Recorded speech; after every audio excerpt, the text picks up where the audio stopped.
हे दोस्तों नमस्कार, आपका स्वागत है आपके अपने चैनल स्टडीज मेंशन में। दोस्तों आप में से किसी ने कमेंट करके पूछा था कि भैया मुझे जेई के लिए सेकंड ड्रॉप लेना चाहिए क्योंकि मेरे इस बार अच्छे मार्क्स नहीं आ पाए हैं जेई में। इसी पे दोस्तों बात करेंगे, पूरी वीडियो देखिए, चैनल को सब्सक्राइब जरूर कर लें।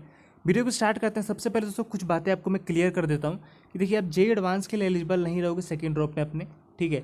आप सिर्फ जेई मेंस के लिए एलिजिबल रहने वाले हो, ठीक है। तो सिर्फ जेई मेंस के लिए आप एलिजिबल हो, वो भी जो जेई मेंस जो आपका रहने वाला है वो लास्ट अटैम्प्ट रहने वाला है, ठीक है। तो ये बातें आपकी क्लियर हो गई होंगी कि आप जेई एडवांस के लिए एलिजिबल नहीं हो, सिर्फ जेई मेंस के लिए आप एलिजिबल हो, भी आपका लास्ट अटैम्प्ट रहने वाला है, ठीक है।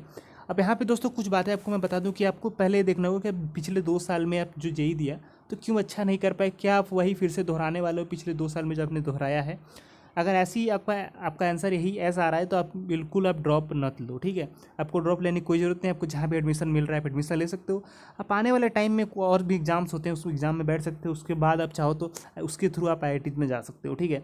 तो मैं आपसे यही कहूँगा कि अभी आपको ड्रॉप लेने की ज़रूरत नहीं, क्योंकि 2 साल सबसे मेन इंपॉर्टेंट यहाँ पे बात निकल के आती है कि दोस्तों आपने जो 2 साल वेस्ट किया है ना, ठीक है। तो यहाँ पे जो 2 साल आपका टाइम निकला है, फिर से आप 1 साल और वेस्ट हो जाएगा। अगर आपका नहीं हुआ तो आपके 3 साल, और जो आपका रिग्रेट होता है ना, समय का रिग्रेट कि भाई मैं 3 साल में कोई डिग्री ले लिया होता, कहीं एडमिशन हुआ होता तो मैं डिग्री पा लिया होता। तो ये बात आपकी जो बाद में रिग्रेट होता है समय का, ये बात आपको मैं समझाना चाहता हूँ, जो भी आपने कमेंट पूछा है कमेंट करके, कि सबसे मेन इंपॉर्टेंट है आपका टाइम। 2 साल आपने लगाया है, फिर से 1 साल और लगा दोगे 3 साल, फिर बाद में आपको लगेगा यार 1 साल और लगा के 4 साल में तो कोई एक डिग्री मिल जाती, 3 साल में तो कोई एक डिग्री ले लेता मैं।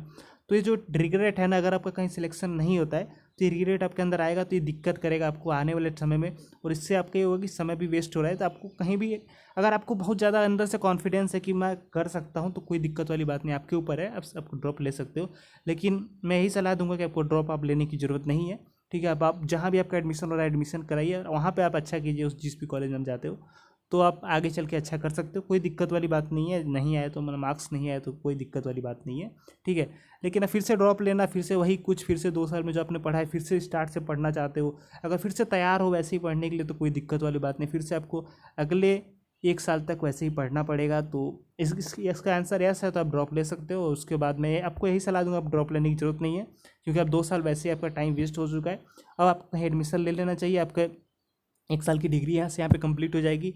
फिर आगे आपको लगेगा हाँ भाई 1 साल तो कम से कम कंप्लीट होगा, ड्रॉप लिया होता तो 1 साल भी नहीं कंप्लीट हो पाता। तो ये कुछ बातें थी जो मैं आपको बताना चाह रहा था। नया सब्सक्राइब करिए और भी इंपॉर्टेंट वीडियोज़ के लिए। और कोई भी और भी डाउट है तो कमेंट सेक्शन में बता सकते हो, उस पर हम बात करेंगे। नया तो सब्सक्राइब करके जाइए। तब तक के लिए धन्यवाद। जय हिंद, वंदे मातरम।